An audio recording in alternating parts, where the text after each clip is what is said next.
Financial markets పై పట్టు సాధించాలనుకునే వాళ్ళు Revanth conduct చేసే వెబినార్ కోసం ఈ నెంబర్ కి కాల్ చేయండి. నమస్తే, వెల్కమ్ టు సుమన్ టీవీ. నేను విష్ణు. ప్రస్తుతంతో పాటు NISM and CRISIL certified wealth manager Revanth Chalamala ఉన్నారు. వారితో మాట్లాడదాం. నమస్తే రేవంత్. నమస్తే అండి.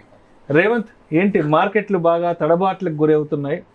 ఎస్పెషల్లీ సెప్టెంబర్ 27 నుంచి మార్కెట్లో బాగా ఫాల్ గమనిస్తున్నాం. ఏంటి, ఎటువంటి కారణాలు జాతీయంగా అంతర్జాతీయంగా దీనికి దోహదపడుతున్నాయి అంటారు? కర్నూలు చౌకి 100 కారణాలు అన్నట్టు మన మార్కెట్ ఫాల్కి కూడా రకరకాల కారణాలు. గ్లోబల్గా చూసుకుంటే వాళ్ళందరికీ ఒకటో రెండో రీజన్స్ ఉన్నాయి. అయితే అది Israel and Iran related geopolitical tension ఒకటి, లేదా ఏదైనా ఉంటే కొంతవరకు రిసెషన్ టెన్షన్ ఏమైనా ఉంటే కొంతవరకు అంతే. కానీ మనకి దాంతోపాటుగా అదర్ టెన్షన్స్ కూడా యాడ్ అయ్యాయి. సో ఫస్ట్ మనం అందరము FNO రిలేటెడ్ అని అనుకున్నాం. రీసెంట్గా సెబీ FNO న్యూ గైడ్లైన్స్ని తీసుకొని వచ్చింది. సో అక్కడ FNO రిలేటెడ్ గైడ్లైన్స్ ఏవి కూడా మనకేం సర్ప్రైజ్గా వచ్చినాయి కాదు. దాని విషయంలో మనకు ముందు నుంచి క్లారిటీ ఉంది. ఇంతకుముందు ఏదో ఒక కమిటీ వచ్చింది. ఆ కమిటీ ఏవైతే మార్పులు చేయబోతున్నారో ఆ మార్పులకు సంబంధించి 2-3 నెలల ముందు నుంచే మనకు దానికి సంబంధించిన ఇన్ఫర్మేషన్ పాస్ చేశారు. సో ఇది ఒక ఎలిమెంట్ ఆఫ్ సర్ప్రైజ్ అని అయితే నేను అనుకోవట్లేదు. అండ్ ఇక్కడ ఎక్కడ కూడా FISకి కానీ బిగ్ ప్లేయర్స్కి కానీ హర్ట్ అయ్యే విధంగా అయితే FNO రూల్స్ అయితే ఏమీ ఫ్రేమ్ కాలేదు. అక్కడ మేజర్గా కూడా చిన్న చిన్న ప్లేయర్స్ని కంట్రోల్ చేసేందుకు తీసుకున్నటువంటి కానీ ఎక్కడ కూడా బిగ్ ప్లేయర్స్కి ఎటువంటి సంబంధం లేదు. సో మనం దాన్ని రూల్ అవుట్ చేసేయచ్చు. FNO రిలేటెడ్గా పెద్దగా ఏమి రీజన్స్ ఉండవు. అండ్ ఇరాన్ ఇజ్రాయెల్ రిలేటెడ్ ఎస్, దాని ప్రభావం కొంత ఉండొచ్చు. పూర్తిగా అదే అని అంటానికి కూడా 100% లేదు. అన్ని దేశాల లాగానే మన దేశం కూడా ఈ జియోపొలిటికల్ టెన్షన్స్లో కొంత భాగం పంచుకుంటుంది. కానీ ఇక్కడ మనం కంప్లీట్గా ఇజ్రాయెల్ అండ్ ఇరాన్ రిలేటెడ్ వార్ని తీసుకోవడానికి ఎందుకు లేదంటే ఒక రీజన్, అక్కడ ఇంకొక వైపు మనకి US మార్కెట్స్ అవన్నీ స్టేబుల్గానే ఉన్నాయి. యాక్చువల్గా మన మార్కెట్స్ ఎంత స్పీడ్గా అయితే కిందకు వస్తున్నాయో US మార్కెట్స్ అంత స్పీడ్గా అయితే రావట్లేదు. సో బేసిక్గా అక్కడ ఇజ్రాయెల్ రిలేటెడ్ ఏదైనా వార్ ఎస్కలేషన్ జరిగితే ఫస్ట్ US మార్కెట్స్ రియాక్ట్ అవ్వాలి. ఇజ్రాయెల్కి డైరెక్ట్గా సపోర్ట్ చేసేది ఎవరు? US మిలిటరీ సపోర్ట్ చేస్తుంది. అక్కడ ఏం జరిగినా కానీ, అక్కడ ఖర్చు పెరిగినా, పొలిటికల్ టెన్షన్స్ పెరిగినా, లేదా ఇంకొక వరల్డ్ వార్ వైపు దారి తీయాలనుకున్నా కానీ ఫస్ట్ US మార్కెట్ రియాక్ట్ అవ్వాలి. అండ్ ఇక్కడ అది వరల్డ్ వార్ వైపు దారి తీయడానికి అసలు అవకాశాలే లేవు.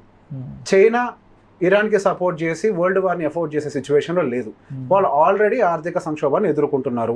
రష్యా ఇప్పుడిప్పుడే దాని నుంచి యుద్ధ వాతావరణం నుంచి బయటకు వచ్చి వాళ్ళు ఆర్థిక పరిస్థితుల్లో ఇబ్బందులు పడుతూనే ఉన్నారు. US ఆల్రెడీ రిసెషన్ ఫియర్స్ కానీ, ఉద్యోగ కొరత కానీ, వీటన్నిటితో ఆల్రెడీ వాళ్ళు ఇబ్బంది పడుతున్నారు. దానికి తోడు ఎలక్షన్స్ ఉన్నాయి. వీటన్నిటి రీత్యా వాళ్ళు కూడా ఎవరు కూడా వరల్డ్ వార్కి కాలు దూసే పరిస్థితులు ఎవరూ లేరు. అంటే వాళ్ళ ఫైనాన్షియల్ ఫిట్నెస్ లేదు యుద్ధానికి వెళ్ళడానికి ఎవరికి కూడా. సో బేసిక్గా మనం ఇరాన్ అండ్ ఇజ్రాయెల్ వార్ కూడా పూర్తిగా కన్సిడర్ చేయలేం. ఆఫ్ కోర్స్ చిన్న చిన్న టెన్షన్స్ వల్లే మనం ఉంటాయేమో. అండ్ రిసెషన్ ఫియర్కి సంబంధించి కొంతవరకు అది ఇంకా కంప్లీట్గా సబ్సైడ్ అయితే కాలేదు. మనకి ఇంట్రెస్ట్ రేట్ కట్స్ వచ్చినంత మాత్రాన ఆ ఫియర్ ఇక మీదట లేదు అని కూడా ఎవరు కొట్టిపాడేలేదు. దాని మీద కొంత ఉంది. కానీ అది ఇప్పుడు మన ఇండియన్ మార్కెట్కి అయితే డైరెక్ట్గా రిలవెంట్ కాదు. US మార్కెట్స్ వాటికి రియాక్ట్ అవ్వకుండా ఇండియన్ మార్కెట్ అయితే రియాక్ట్ అవ్వదు కదా. రిసెషన్ ఫియర్ ఇండియాలో లేదు, ఎక్కడో ఉంది. అండ్ 4వ రీజన్ వచ్చేసరికి యాక్చువల్గా నేను ఇది మేజర్ రీజన్ నేను అనుకుంటున్నా. అంటే FIA యొక్క సెల్లింగ్ ఈ ఫాల్కి మేజర్ రీజన్. ఇంతకుముందు మనం అనుకునేవాళ్ళం FIAs ఎంతైతే అమ్ముతున్నారో దానికి ఈక్వలెంట్ క్వాంటిటీలో DAS బై చేసి మార్కెట్ ఫాల్ని కాకుండా ప్రొటెక్ట్ చేస్తున్నారు అని చెప్పేసి మనం ఇంతకుముందు చాలాసార్లు అందరూ మాట్లాడుతూనే ఉన్నారు. రీటైలర్స్ చాలా డబ్బులు పంపింగ్ చేస్తున్నారు, మ్యూచువల్ ఫండ్ ఇండస్ట్రీ విపరీతంగా డబ్బుల్ని మార్కెట్లోకి పంపించేసి స్టెబిలైజ్ చేస్తుంది అని. కానీ ఇప్పుడు గత 5 రోజుల నుంచి మనం గమనించినట్లయితే మనకి అసలు FIAs యొక్క సెల్లింగ్ DASకు ఉన్నటువంటి స్ట్రెంత్ సరిపోవట్లే. అంత హ్యూజ్గా చేస్తున్నారు. గురువారం రోజు సుమారుగా 15,000 కోట్లకు అమ్మేశారు. One of the highest selling అది. ఏదో కోవిడ్ వచ్చేసింది, ఏదో న్యూక్లియర్ వార్ స్టార్ట్ అయిపోయింది అన్న రేంజ్లో సెల్లింగ్ బటన్ నొక్కేశారు వాళ్ళు. DAS ట్రై చేశారు, 12,000 కోట్లు సుమారుగా పంపింగ్ చేయడానికి ట్రై చేశారు. కానీ ఆ ప్రెషర్ని తట్టుకునే పరిస్థితిలో లేరు. అండ్ వీళ్ళు ఇక్కడ సెల్ బటన్ కూడా ఏ మిడ్ క్యాప్లోనో స్మాల్ క్యాప్లోనో నొక్కితే మనకి ఓవరాల్గా సెన్సెక్స్ నిఫ్టీ బ్యాంక్ నిఫ్టీలో అంతకేమి ఇది ఉండేది కాదేమో. కానీ వీళ్ళు సెల్ బటన్ అంతా కూడా హెవీ వెయిట్స్లో నొక్కుతున్నారు. సో బేసిక్గా FIAs ఎక్కడ కూర్చుంటారు అని అంటే వాళ్ళు ఎక్కువ హెవీ వెయిట్స్లోనే ఉంటారు.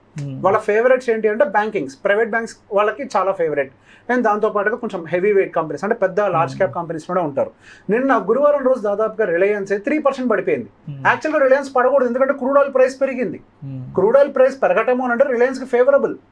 కానీ దానికి రివర్స్లో మార్కెట్ కిందకు వచ్చింది. అంటే గ్లోబల్ సిచ్యువేషన్స్ అన్నిటికీ వ్యతిరేకంగా ఇండియన్ మార్కెట్ రియాక్ట్ అవుతుంది. సో అక్కడ చాలా ఎవిడెంట్గా కనిపిస్తోంది FIAs చాలా ప్రెషర్ క్రియేట్ చేసి సెల్లింగ్ చేస్తున్నారు. అండ్ డిఐఎస్ దాన్ని సపోర్ట్ తీసుకోలేకపోతున్నారు. అంటే అంత అగ్రెసివ్గా బయింగ్ చేయడానికి వాళ్ళ దగ్గర ఉన్న పవర్ కూడా సరిపోవట్లేదు. ఎందుకు? వాళ్ళు పంపింగ్ చేయగలిగితే మేబీ మిడ్ అండ్ స్మాల్ క్యాప్లోనో లేదా చిన్న చిన్న కొంత అమౌంట్ని పంపింగ్ చేయగలుగుతారేమో, కానీ ఈ హెవీ వెయిట్లో జరిగేటువంటి సెల్లింగ్ని హోల్డ్ చేయడం చాలా కష్టంగా ఉంది. సరే వీళ్ళు ఎందుకు సెల్లింగ్ చేస్తున్నారు? There could be multiple reasons. Maybe ఈ ఎలక్షన్స్ ఎట్లాగూ మనకి యూఎస్ ఎలక్షన్స్ కంప్లీట్ కాబోతున్నాయి. ఆ తర్వాత ఏమన్నా రిసెషన్ రిలేటెడ్ న్యూస్లు ఏమైనా బయటకు వస్తాయేమో మనకి తెలియదు, వాళ్ళకి తెలిసింది మనకు తెలియదు. రెండు, ఈ Israel and Iran related war ఏమన్నా కొంచెం ఎస్కలేట్ అవుతుందన్న భయం వాళ్ళకు ఉందో లేదో మనకు తెలియదు, ఉండొచ్చు, అది కూడా ఒకటి. దానికంటే ఎక్కువ ఇంపార్టెంట్ ఏంటి అని అంటే చైనీస్ మార్కెట్కి సంబంధించి చైనీస్ ఎకానమీని బాగా పంప్ చేయడానికి ట్రై చేస్తుంది అక్కడ గవర్నమెంట్. సో బేసిక్గా మనం గమనిస్తే లాస్ట్ 1 వీక్లోనే చైనీస్ మార్కెట్ ఆల్ టైమ్లో నుంచి ఆల్ టైమ్ హైకి వెళ్ళిపోయింది. విత్ ఇన్ నో టైం జరిగింది అది. అక్కడ జస్ట్ మ్యూచువల్ ఫండ్సే దాదాపుగా 21% విత్ ఇన్ 1 వీక్ డెలివరీ చేశాయి. అంత హ్యూజ్ బయింగ్ జరుగుతుంది. అంత హ్యూజ్ బయింగ్ ఒక కంట్రీలో జరుగుతుంది అని అంటే ఖచ్చితంగా ఏదో ఒక కంట్రీ నుంచి డబ్బులు బయటకు వెళ్ళాలి కదా. ఎక్కడి నుంచి వెళ్తాయి? ఎమర్జింగ్ ఎకానమీస్ నుంచి వెళ్తాయి. సో ఇంతకు ముందు మనకి ఫండ్స్ ఎక్కడి నుంచి వచ్చాయి? చైనీస్ మార్కెట్స్ నుంచి ఇండియన్ మార్కెట్స్లోకి పంపింగ్ చేశాయి ఎఫ్ఐఎస్ కూడా. చైనీస్ 2020-2021 పీరియడ్ ఎప్పుడైతే కోవిడ్ ఇష్యూ స్టార్ట్ అయిందో, ఎప్పుడైతే ఇండియా ఆల్టర్నేటివ్ ఇన్వెస్ట్మెంట్ డెస్టినేషన్గా మారిందో అప్పటి నుంచి మనకు పంపింగ్ జరిగింది. కానీ ఎప్పుడైతే అక్కడ ఎకనామిక్ రివైవల్ కోసం వాళ్ళు తీసుకున్నటువంటి మెజర్స్ ఏవైతే బూస్టింగ్గా ఉన్నాయో అప్పటి నుంచి మనకి ఒక రకంగా చెప్పాలంటే మన దగ్గర కూడా సెల్లింగ్ ట్రిగ్గర్ అయింది. అక్కడ పెరగటము, మన దగ్గర సెల్లింగ్ ట్రిగ్గర్ అవటం ఆల్మోస్ట్ ప్యారలల్గా జరుగుతోంది. అండ్ అంతకంటే ముందు నుంచి కూడా సెల్లింగ్ చేశారు కానీ ఇంత అగ్రెసివ్గా చేయలేదు. So could be multiple reasons. అవి కొంతకాలంగా కొన్ని డికేడ్స్ నుంచి 1.5 డికేడ్ నుంచి చైనీస్ మార్కెట్ ఫెయిర్ వాల్యుయేషన్లో ఉండటము, ఎటువంటి రిటర్న్స్ డెలివర్ చేయకపోవటము. When compare to Indian equity markets, Chinese equity markets కొంత వాల్యుయేషన్ పరంగా ఫేర్గా కనిపించటము. And however Indian equity markets ఇప్పుడు చాలా హైస్లో ఉండటము. సో ప్రాఫిట్ బుకింగ్ చేయడానికి కూడా అదొక మంచి అవకాశం. ఎవరైనా ప్రాఫిట్ బుకింగ్ ఎప్పుడు చేస్తారు? మార్కెట్స్ మంచి హైలో ఉన్నాయి, రెడీ టు బుక్ అనుకున్నప్పుడు they will start booking profits. So maybe వాళ్ళకి ఈ టైం ఒకటి మంచి ఆపర్చునిటీ లాగా కనిపించిందేమో, ఆ ప్రాఫిట్స్ని బుక్ చేయడం మొదలుపెట్టారు. ఆ ప్రాఫిట్ బుకింగ్ మనకి చైనీస్ మార్కెట్స్లోకి డైవర్ట్ అవ్వడానికి ఒక పాసిబిలిటీ. సో బేసిక్గా మనకు ఉన్న ఈ 4 పారామీటర్స్లో హై పాసిబిలిటీ ఇది ఒక్కటే కనిపిస్తుంది. ఎందుకంటే మిగతా వాటికి వేటికి కూడా మనకి గ్లోబల్ మార్కెట్స్ రియాక్ట్ కావట్లేదు. ఇన్ఫాక్ట్ జియో పొలిటికల్ టెన్షన్స్ అయితే అక్కడ రియాక్ట్ అవ్వాలి. కానీ మన దగ్గర వచ్చినటువంటి రియాక్షన్స్ ప్యూర్లీ ఎఫ్ఐ రిలేటెడ్గా మాత్రమే కనిపిస్తుంది. వాళ్ళు ఎప్పుడు సబ్సైడ్ అవుతుంది సెల్లింగ్ అది మనం చెప్పలేము. ఇంకా ప్రమాదం పొంచుందా, ఇంతకు మించి మనం ఇంకా వీకర్ అవుతామని అంటే మనకి శుక్రవారం రోజు మార్కెట్ క్లోజ్ అవ్వటం నిఫ్టీ అయితే 25,000 అబౌవ్ క్లోజ్ అయింది.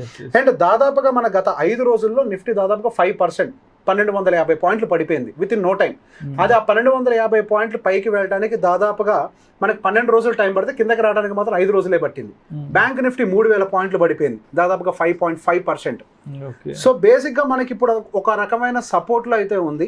ఒకవేళ 25,000 బ్రేక్ అయితే నిఫ్టీలో మనకి కొంత వీక్నెస్ ట్రిగ్గర్, ఇప్పటికీ కూడా ఏమి స్ట్రెంత్ ఉందంటానికి లేదు, టెక్నికల్ వీక్నెస్ అయితే కనిపిస్తుంది.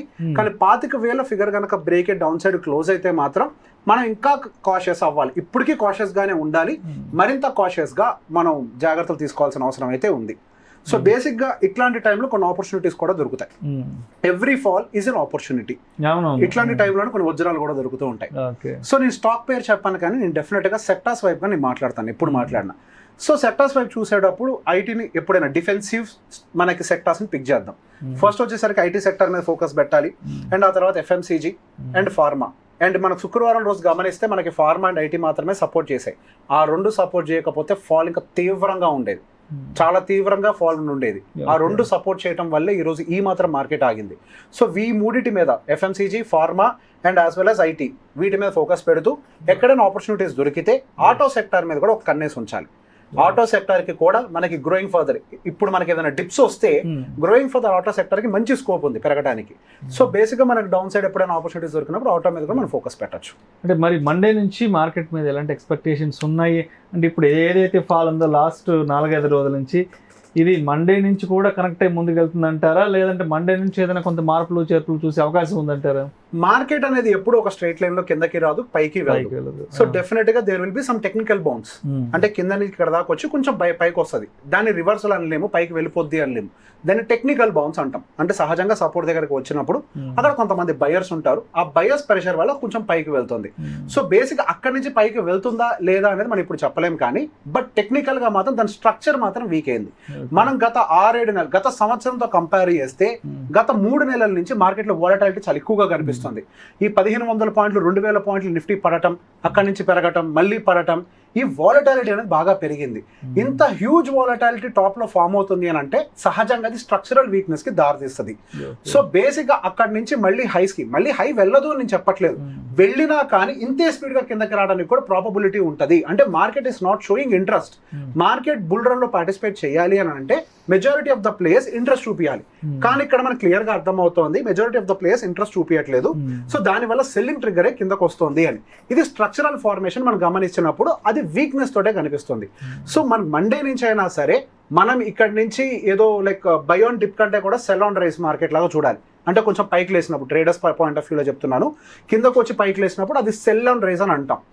బై ఆన్ డిప్ అంటే ఏంటి, బుల్ ర్యాలీలో ఉన్నప్పుడు కిందకు వచ్చినప్పుడు అక్యుములేట్ చేస్తాం, మళ్ళీ పైకి వెళ్తుంది. సెల్ ఆన్ రైజ్ అని అంటే కిందకు వచ్చి మళ్ళీ బౌన్స్ తీసుకున్నప్పుడు ఇక్కడ అమ్మేస్తాం, కిందకు వస్తుంది. ఇది ఒక రకంగా మళ్ళీ సెల్ ఆన్ రైజ్ మార్కెట్ వైపు గా టర్న్ అవుతున్నట్టుగా కనిపిస్తుంది. అండ్ ఇన్వెస్టర్స్ కి ఇంతకు ముందు కూడా చెప్పాము, డెప్ట్ అనేది చాలా ఇంపార్టెంట్. మనకి బాండ్స్ మెయింటైన్ చేయాలి. మనకి లిక్విడ్ ఫండ్స్ లో కొంత మనీని పెట్టుకొని ఉంటే ఇట్లాంటప్పుడు ఆపర్చునిటీస్ తీసుకొని ఉండేవాళ్ళం. So always try to maintain some portion. నేను 100% పెట్టమనట్లేదు, like 10-20 is good. Whenever you have an opportunity can buy. This is the standard example. 5% dip is good opportunity కదా. సో కొంత మెయింటైన్ చేయడం మంచిది ఎప్పుడైనా. Right. Thank you sir, thank you so much. Thank you.